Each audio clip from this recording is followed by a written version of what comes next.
नमस्कार दोस्तों, मैं विराग धुलिया स्वागत करता हूं आपका हमारे चैनल इंडियन कथाकार पे। मेरे साथ है तपन पटनी जो कि एक फिल्म क्रिटिक और असिस्टेंट डायरेक्टर हैं। एक बात बताओ तपन, हम क्या बना रहे हैं? Video directors, film makers. तो कौन है आज का डायरेक्टर बताओ? तुम बताओ, मैं तो आ जाता हूँ बस ऐसे ही पॉडकास्ट करने। मुझे हमारे आज के डायरेक्टर का नाम है, ध्यान से सुनना। अच्छा, ऐसा भी है? बोलो बोलो।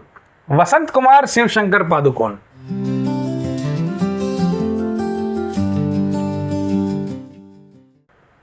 ये कब आया? साउथ का है क्या कोई? है साउथ के, पर इन्होंने हिंदी फिल्म बनाई है। बहुत सारे साउथ डायरेक्टर्स बनाते हैं ना हिंदी फिल्में। कब बनाई? अभी के पहले? हम तो एक उनकी फिल्म आई थी प्यासा, तुम्हें पता होगा। गुरुदत्त बोलना भाई, डोफा। अरे गुजराती नहीं, हिंदी में बोल।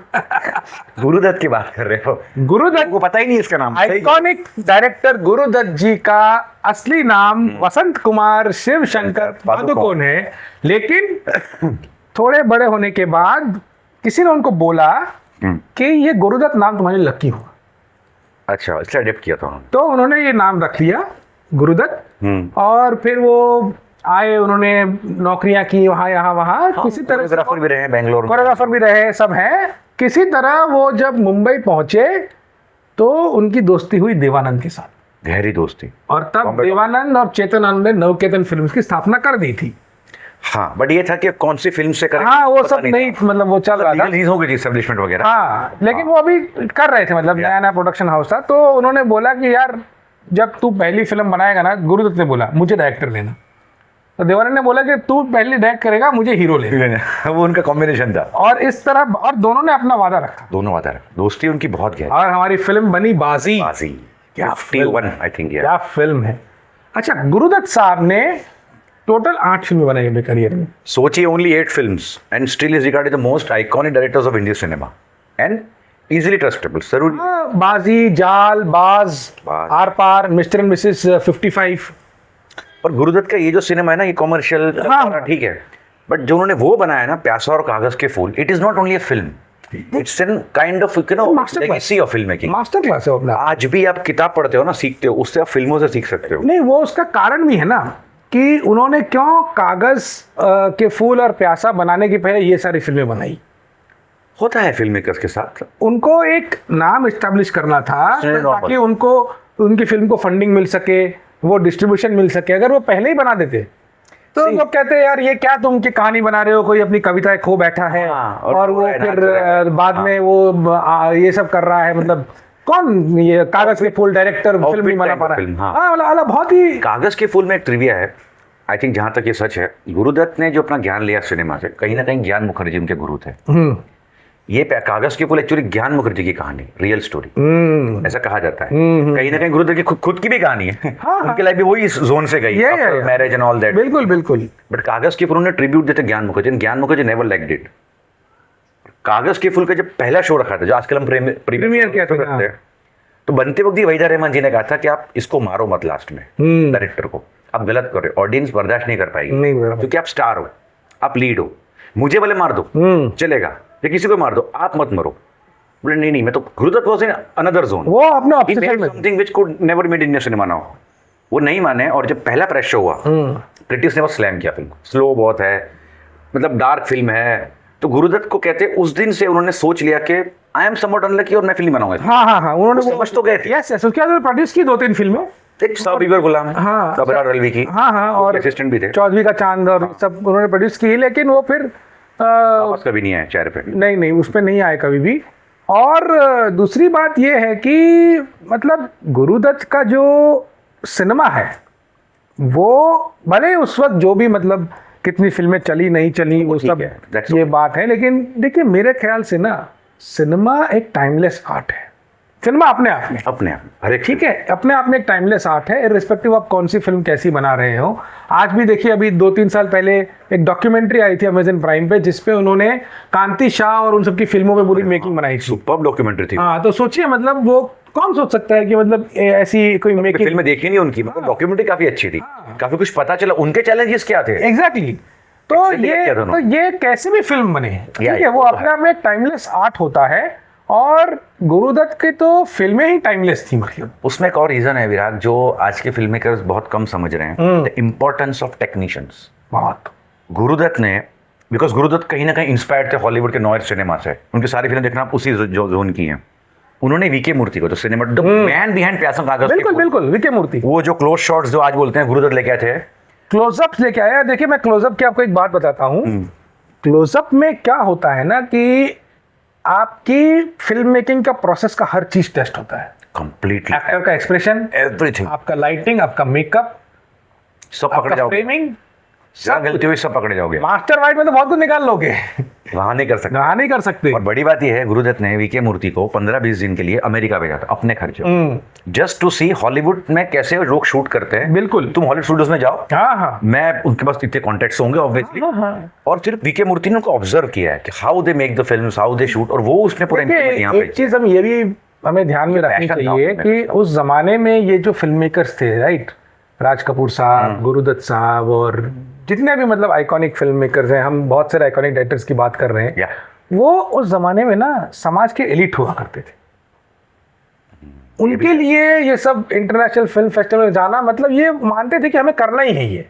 इसी तरह वो नेटवर्किंग करते थे। आज ही फिल्म मेकर्स नहीं जा रहे हैं कहीं, वो खुद ही फिल्में देखते नहीं है, किसी और की देखनी देखती कहीं नहीं है, मालूम ही नहीं होती उनको। मालूम ही नहीं होती। कि ये गलत ऐसी, है। हाँ हाँ, ऐसी फिल्में आई भी हैं ये वो। तो आपको, आप अगर ये उस जमाने में फिल्में देखते थे जब इतना कम इतिहास अवेलेबल था फिल्मों का। इतिहास छोड़ो, मैं तो ये सोचता हूँ कि आज तो हमने विकिपीडिया खोला, चलो हमने फिल्म फ्री पे खोल दिया, हाँ, हाँ। कौन सा फेस्टिवल कब है, कितने बजे है, कब है, हमको मालूम पड़ता है व्हाट्सएप से, फेसबुक से, उससे मालूम नहीं पड़ता उन लोगों को। तब भी आता होगा कोई ना कोई पब्लिकेशन जर्नल के लेवल पे आते थे, आता ट्रेड गाइड वगैरह भी थे। बिल्कुल बिल्कुल। तो ये सब चीजें, लेकिन वो धगस थी, बात ये है। हाँ, उनमें वो लगन थी, उनमें वो जुझारूपन था कि वो चीजें पता करें, वहां पे जाएं और लोगों से मिले, बात करें, सीखें, समझें और उसको फिर आके यहाँ पे अपने काम में उसका, और इंडियनाइज वर्जन में इंप्लीमेंट करना, हाँ, ये बहुत इंपॉर्टेंट है। बहुत ऑडियंस को देखो, ये फिल्म उतनी अच्छी है। जैसे कि हमने राज कपूर साहब वाले एपिसोड में बात की थी कि कैसे द हिंदुजा ग्रुप ने हाँ, फंडिंग किया था। फंडिंग किया था सिर्फ। अच्छा, उनका मेन ये था कि वो चाहते थे कि जो अभी एक नया नया हमारा देश आजाद हुआ है, तो जो इंडियन का जो मॉडर्न करंट कल्चर है, जो कि एक कॉम्बिनेशन था वेस्टर्न मॉडर्निटी और ईस्टर्न ट्रेडिशन का। तो अंग्रेज गए थे तो अपने थोड़ा अपने कल्चर छोड़ के भी गए थे, छोड़ के भी गए थे। और हमारा एक ट्रेडिशन तो है ही ईस्टर्न, जो हमारा कल्चर है पहले से। उसका जो एक रेयर कॉम्बिनेशन उस वक्त जो डेवलप हो रहा था ना, वो बाहर एक्सपोर्ट करना चाहते थे हिंदुजास। इसलिए उन्होंने वो सारी फिल्मों को रशिया में, West Asia, Central Asia, Middle East में सब जगह पे उन्होंने दिखाया। और उससे आप देखिए कि इंडियन सिनेमा का तब से एक नाम होता गया। नाम तो बहुत पहले से है हमारे, ठीक है, 50s, 40s से। Indian cinema. और खास करके अभी देखिए जो अपने ये है हॉलीवुड के डायरेक्टर मार्टिन स्कॉर्सेज़ी, ठीक है, तो नाम कॉम्प्लिकेटेड है। हाँ, उन्होंने सत्यजीत रे को फोन किया था यस, कि आपकी पौथेर पंचाली, वो स्टूडेंट थे, खुद फिल्म स्कूल के स्टूडेंट थे। यस। और तब पौथेर पंचाली को रिलीज हुए कुछ 8-10 साल हो चुके थे, तो हमने वो तब देखी होगी, तब बड़ी बात है। इंटरनेशनल फिल्म सर्किट में वो एक Yeah. कल्ट फिल्म बन चुकी थी। एंड उसको पता लगा कि यार ये एक इंडियन सिनेमा है, सब लोग देखते हैं, उन्होंने देखा, उन्होंने फोन किया। तो ये देखिए आप, इंडियन सिनेमा तब से प्रचलित है ग्लोबल सर्कल्स में, सब जगह पे। ये लोग है भी ना? समझते हैं एक्चुअली प्रचलित। हाँ, तो एक्चुअली तो ये सब चीजें आप हमें समझनी चाहिए इतिहास के तौर पे कि भाई हमारा सब नाम कहाँ कहाँ पे जा चुका है। और ये इन सब के पीछे गुरुदत्त जैसे फिल्म मेकर्स का हाथ है। और ironically he died eight just 39। Very और वेरी कागज के फूल जो उस जमाने में बिल्कुल नहीं चली, गुरुदत्त खुद एक झटके में गए। टाइम मैगजीन की 100 फिल्म जब आया था लिस्ट, पूरे वर्ल्ड की बेस्ट फिल्म, तो गुरु की 2 फिल्म है, प्यार और कागज के फूल। वही तो that is the legacy. Timeless films है ना, टाइमलेस फिल्म्स है ये सब। और अभी देखते हैं, चलो आज तो इजी हो गया है। अब अगर मैं रिवाइव करूं उस फिल्मों को, जो कागज के फूल तो क्लाइमैक्स है, गुरुदत्त जब दौड़ रहा है अजंता आर्ट्स का, जो स्टूडियो में भागते भागते, वो शॉट कैसे लिया हुआ कैमरामैन, इतना फास्ट मूविंग शॉट है। अगर आप पीछे भी उल्टा चलो पैर में तो आपके कैमरा टिल्ट होगा, हिलेगा। वो कैमरा बिल्कुल हिला नहीं है। बिल्कुल। अब उस वक्त ट्रॉली सिस्टम आया था, can no because I am talking about 50s। हाँ। तो ट्रॉली था नहीं लेट था, 50s। कैसे किया होगा, that is the greatness of Guru Dutt. नहीं, क्योंकि उनको पैशन होता था तो वो ये सारी चीजें फिगर आउट करते थे कि मुझे ये शॉट चाहिए तो कैसे करना है ना। वो सारी चीजें वो पूरा उसी में वो लोग डूबे रहते थे वो लोग।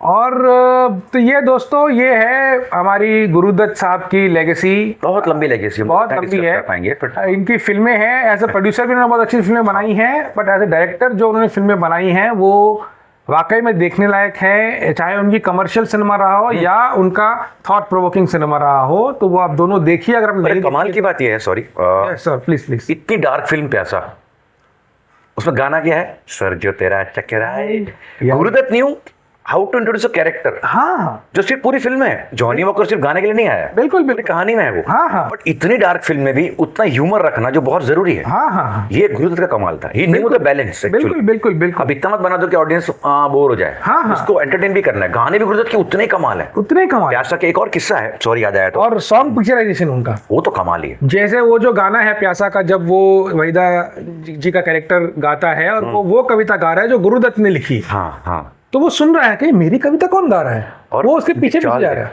उसमें वहीदा जी की जो चाल है वो कितनी रिदमिकली मतलब पूरा चल, उसमें खोई हुई है। हाँ, वो अपनी मस्ती में गा रहे हैं। फुली शॉट कि वो हम उनका बैक शॉट देख रहे हैं, पर वो इतनी खोई हुई कविता में भूल गए कि मेरे को चलना कैसे। वो जोन में चल रही कविता के जोन एकदम। एक और किस्सा है, अब आई डोंट नो सच कितना हो कि जो भी है, सुना था जब ये फिल्म लगी प्यासा, इट वाज प्यासा वाज अ हिट। इवन प्यासा में गुरुदत्त वांटेड कि मैं मर जाऊं। हाँ, वो वहीदा रहमान ने और माला सिंह ने मना किया, सर मरते नहीं है, आप हीरो हैं, आप जिंदा रहे। ये नहीं मर सकता। उन्होंने वो सपना पूरा किया कागज की, उनको एक बार मरना था, बस कुछ भी हो जाए मुझे खत्म होना है। He was correct actually. This character had to die. Yes. Because प्यासा जो है ना, वो इस दुनिया से परेशान है, वो इस दुनिया में जी नहीं पा रहा है। कहता भी है ना कि इस समाज में मुझे कभी शांति नहीं मिलेगी। उसको शांति कहाँ मिलेगी मौत के बाद। तो मरने का जो क्लाइमेक्स वो गलत नहीं था, बट ऑडियंस शायद एक्सेप्ट नहीं कर पाते। प्यासा वाज अ हिट। हाँ, प्यासा वाज अ हिट। अब हुआ ये था कि गाना आया, सुपर हिट हुई फिल्म। पंडित जवाहरलाल नेहरू प्रधानमंत्री थे हमारे, जिन्हें नाज़ हिंद। हाँ, उनको ये उन्होंने गाना सुना तो उन्होंने अपने पूछा, वो लोग तो वो तो कहाँ फिल्में देखेंगे थे, तो उन्होंने पूछा कि ये गाना क्या है, क्यों लिखा गया है, किस पर है। तो उन्होंने पूरा बताया कि सर एक प्यासा फिल्म आई है, उसका ये कहानी का किरदार है, ऐसा ऐसा, गुरुदत्त यहाँ पर गए, बहुत परेशान है जिंदगी से। तो बोले मुझे नंबर लिख के, तो गाना लिखा किसने, साहिर लुधियानवी साहब। पंडित नेहरू ने साहिर साहब को फोन किया, उनका प्रधानमंत्री नंबर तो मिल ही जाएगा, बड़ी बात। हाँ हाँ, उसमें क्या है। और साहिर साहब शॉक हो गए, प्रधानमंत्री मुझे क्यों फोन कर रहे हैं। बोले बाकी सब तो ठीक है, मैं समझता हूँ आपका सिनेमा है, पर आपने ये गाना लिखा तो ये आपकी पर्सनल व्यथा भी है। आप बताइए आप क्या चाहते हैं, इस देश में क्या इंप्रूवमेंट होना चाहिए। आपने गाना लिखा क्यों, जिन्हें नाज हिंद पर, वो कहाँ है। ऐसी लाइन क्यों लिखी, ऐसी लाइन क्यों लिखी। साहिर साहब ने आधा पौना घंटा प्रधानमंत्री से बात की है एज अ कॉमन मैन। उन्होंने सब बोल दिया जो बोलना चाहिए। ये सब नहीं हो रहा है, ये ठीक नहीं है, ये ऐसा नहीं है, आपने क्या कर दिया देश का, आजाद तो क्या मिल गया हमको। वो बोले भाई बोलता क्या, पता नहीं मैं बात किसी को, प्रधानमंत्री से। और नेहरू बोले मैं सब नोट कर रहा हूँ, आपने कहा ना कॉमन मैन की व्यथा कही जो मुझे शायद पता नहीं चलती, मुझे कौन बोलेगा डर के मारे, पर आपने सब सच बोला, ये होता है कलाकार, मैं इस पे इंप्लीमेंट करूंगा। ये होते प्रधानमंत्री। बिल्कुल, इतना सुनते थे वो लोगों का। आज कहाँ लोगों में इतनी समझ की, ये सब समझ सके। खैर हम पॉलिटिक्स में नहीं जाते, जाना भी नहीं, बट तो साहिर सर की बात निकली इसलिए। तो दोस्तों ये गुरुदत्त की लेगेसी रही है, और जहां हम लेगेसी की बात कर रहे हैं तो हम एक ऐसे डायरेक्टर को भी लेके आते हैं जिनके अलग अपनी लेगेसी है, लेकिन उनकी भी एक गुरुदत्त के साथ एक मैचिंग स्टाइल है। तो हम बात कर रहे हैं विजय गोल्डी आनंद की। सिद्धा गाइड, तीसरी मंजिल। उन्होंने पहली फिल्म बनाई 57 में, 9-2-11। ये पूरी फिल्म की शूटिंग 40 दिन में खत्म हुई, जो उस समय बहुत बड़ी बात थी। उसमें तो 2-2 साल में छुट्टी चलती थी। 40 दिन में पूरी फिल्म की शूटिंग खत्म की है, और फिल्म सुपरहिट रही थी 9-2-11। और उसके बाद काला बाजार उन्होंने बनाई, देवानंद साहब, songs and everything, SD Burman. एकदम, ये भी कॉम्बिनेशन है दोनों में। Yes. Imagine Guru Dutt cinema which is so classy, Vijay Anand cinema which is so massy and classy both. दोनों कंपोजर कौन है, एसडी बर्मन। बर्मन दा ने कितना थॉट प्रोसेस पकड़ा होगा, गुरुदत्त का भी और विजयानंद का भी। यही तो एक आर्टिस्ट कमाल है वो। हाँ, बर्मन साहब, सचिन देव साहब तो कौन को, मतलब क्या कहे, क्या लेजेंडरी थे वो एकदम। ठीक है, अब काला बाजार, और उसके बाद जो उन्होंने लाइन से फिल्में बनाई, गाइड, तीसरी मंजिल, जॉनी मेरा नाम, ज्वेल थीफ, मतलब तीसरी मंजिल मेड द करियर ऑफ पंचम दा and आशा दी also बिल्कुल become a cult। बिल्कुल even शम्मी कपूर की उसके पहले इतनी बड़ी हिट्स क्यों नहीं आई। नहीं he was known as a hero, ठीक है, लेकिन तीसरी मंजिल explored his character so well कि जिस तरह से उसमें गानों का समन्वय किया है, पूरी कमाल किया है। तुमने मुझे देखा, और क्लाइमैक्स तुमको पता नहीं है कि क्या खून किसने किया। दीवाना मुझसा नहीं, उतना ही बड़ा सस्पेंस थ्रिलर है, उतनी म्यूजिकल है। दीवाना मुझसा नहीं, संबर के नीचे, आगे है कातिल मेरा और मैं पीछे पीछे, क्या गाने हैं। उसका मीनिंग मालूम पड़ता है क्लाइमैक्स में, ये क्यों लिखा गया। तो ये बहुत रेयर था। And Goldie was known for one more thing, Guide हो या गोल्डी कोई भी फिल्म हो ना, the way he shot the songs, stylised picture. आज अगर हम राजा मौली देख रहे हैं, भंसाली देख रहे वो सब वहाँ का। हैं, सिनेमा गुरुदत्त से भंसाली तो इंस्पायर्ड है या टेक्निकली, बस नो बस, डाउट, यस यस। बट वो लेके आए थे। अच्छा, गुरुदत्त की फिल्मों की एक और खास बात है लाइटिंग। कमाल की लाइटिंग उस वक्त। हाँ ठीक है, लाइटिंग, और वो भी ब्लैक एंड व्हाइट सिनेमा में वो लाइटिंग लेके आना। काला बाजारी गाना देखो आप, और फिल्म पूरी, बिल्कुल। शॉट्स कुछ बहुत कमाल था उनका। वो तो वो जो लाइटिंग और वो सारी चीजें जो वो लेकर के आए, मतलब ये लोग उस जमाने में, देखिए हमें एक चीज समझनी पड़ेगी कि उस जमाने में रिसोर्सेज की बहुत कमी होती थी। नहीं बेटा, एक और बात है, तब टाइम क्यों लगता था, 40 डेज कितना इंपॉर्टेंट क्यों है। हाँ। अब मैं सेट लगा के बैठा हूँ, मेरे पास ना मोबाइल है, ना टेलीविजन है, ना लैपटॉप है, ना कोई कम्युनिकेशन माध्यम है। आज तो कितना आसान है, व्हाट्सएप ग्रुप बनाते हैं, फट फट कल कॉल टाइम इतना आ जाओ, एक्टर को फोन कर कल पहुंच जाना भाई 1 घंटे पहले। उस वक्त क्या होता था, शाम को डिस्कस होते थे, लैंडलाइन में कहाँ सब को लग्जरी था भाई, लैंडलाइन होगा डायरेक्टर के पास, मैं बात कर रहा हूँ क्रू टीम की। हाँ। लैंडलाइन होगा, हम एडी हैं, लैंडलाइन कहाँ से आएगा उस जमाने में, मुझे कैसे इन्फॉर्मेशन मिलेगी कल 7 बजे पहुंचना है। तो शाम को होती थी मीटिंग, वो कागज पे लिख के देते थे, कल इतने में जाना, इतने में जाना। अब रात को मैं लाइफ में कुछ उल्टा हो गया, हाँ। बीमार हो गया, कुछ हो गया, मैं पहुंच ही नहीं पाया सेट के ऊपर। अब के पास कम्युनिकेशन ही नहीं है, एक बंदे को भेजो से घर पे, उसका एड्रेस का आधार कार्ड बदल कर था नहीं। इमेजिन सिचुएशन, इस समझ जरूरी ऑडियंस को, बहुत सिनेमा बनाना उस वक्त बहुत मुश्किल था, लॉजिस्टिकली इतनी was सारी very difficult. हाँ, आज इतना आसान हो गया है, तो भी सिनेमा नहीं बना पा रहे जो बना के गए। क्योंकि फोकस नहीं है ना। फोकस नहीं, देखो नहीं बना सकते हैं आज, बोलो उस जमाने में ना उनका क्या ध्यान, madness था उन लोगों में। उनका ध्यान इस बात में नहीं कि ऑब्स्टिकल्स कितने हैं, हाँ। उनका ध्यान इसमें कि अचीव क्या करना है। और ऑब्स्टेकल्स छोड़िए, इन पे ध्यान नहीं था कि चलेगी नहीं चलेगी, कितना पैसा मिलेगा, रिटर्न मिलेगा नहीं मिलेगा, 3 दिन में पैसा मिलेगा नहीं मिलेगा, फ्लॉप हो जाएगी, एक्टर नहीं है, हीरो नहीं है, कुछ नहीं था, कहानी क्या है बताओ। ये था उनका मेन विजन। बिल्कुल, बिल्कुल। देखिए अभी भी एक फिल्म आई, आइकॉनिक है ये। हाँ हाँ, अभी भी एक जो फिल्म आई है कृष्णा अवतारम, अरे हाँ, बहुत चल रही है चल। अब उसमें कोई स्टार नहीं है, कोई स्टार नहीं। लेकिन प्रोड्यूसर ने अपना कन्विक्शन दिखाया है ना। इवन एक आई थी Narasimha, I think animation, yes, Mahavatar Narasimha, कितनी चली वो। हाँ, लालो हमारी गुजराती फिल्म, अरे वही तो, सैराट मराठी, बिल्कुल, no stars, no director, no one new. बिल्कुल बिल्कुल, ये नहीं समझ पाते, वही बात, उस वक्त समझ थी, वो कहानी पे फोकस था। हाँ, और फिल्म बनाने का जो पूरा कंट्रोल था ना, वो क्रिएटर्स के हाथ में था। वही होना चाहिए। और आप देखिए, चाहे देवानंद साहब हो, चाहे गुरुदत्त साहब हो, चाहे विजय आनंद साहब हो, चाहे राज कपूर साहब हो, इन सब ने धीरे धीरे प्रोडक्शन अपने हाथ में ले लिया था। लेना पड़ेगा। 1-2 फिल्म बना के वो समझ गए कि हम किसी और का पैसा लगाएंगे तो वो भी आके सर पे रोएगा, क्या कर रहे हैं मेरे पैसों का। यही होने वाला है। हाँ, तो उनको ये तब से वो समझ थी कि भाई खुद बनाओ, खुद का पैसा लगाओ, डूबे तो भी अपना रिस्क। और ये आज भी एक्चुअली, इवन राकेश रोशन आज भी अगर आप देखें, आमिर जब लगान में स्टेप हुए थे, हाँ बिल्कुल, तो रीजन वाज नॉट कि उसका प्रोड्यूसर नहीं था, आमिर खान हाँ बोलेगा तो प्रोड्यूसर लाइन लगा देगा। आमिर कह रहा था गोवारिकर तुझे जो फ्रीडम चाहिए ना, मैं समझ रहा हूँ, वो दूसरे को दूसरे को समझेगा नहीं देगा, वो समझेगा ही नहीं। 10 घोड़े क्यों चाहिए, आमिर समझ गए थे। अरे भाई 10 घोड़े क्या 20 घोड़े लगा, मैं भी लगाऊं 20 घोड़े लगेंगे अभी सेट के ऊपर, क्योंकि फिल्म उस स्केल की बन रही है। बिल्कुल अब बिल्कुल, मैं हिसाब करने बैठूं 10 घोड़े कितना भाड़ा, नहीं तुझे कितने 20 घोड़े चाहिए, 25 घोड़े पकड़। That's why Aamir came into this production line, मतलब as a producer. Same Shahrukh, क्यों शाहरुख आया Yes, yes. सानी से, अशोका से। Yes, yes. तो अशोका तू बनाएगा किसी प्रोड्यूसर का तो फ्लॉप हो जाएगी। I can take a risk, अगर मेरे 10 बार को डूब भी गए तो फर्क नहीं पड़ता संतोष, लेकिन बाकी लोग नहीं आएंगे, इसलिए था। लेकिन उस जमाने में ये पैशन था। तो ये दोस्तों हमारा आज का वीडियो था 2 iconic film makers, great iconic film, Guru Dutt और विजय आनंद पे। हमारे और भी वीडियोस आने वाले हैं डायरेक्टर्स के, हमारे साथ बने रहिए, वीडियो को लाइक कीजिए, शेयर कीजिए, चैनल को सब्सक्राइब कीजिए, और फिर जल्दी आपसे मुलाकात होगी। नमस्कार।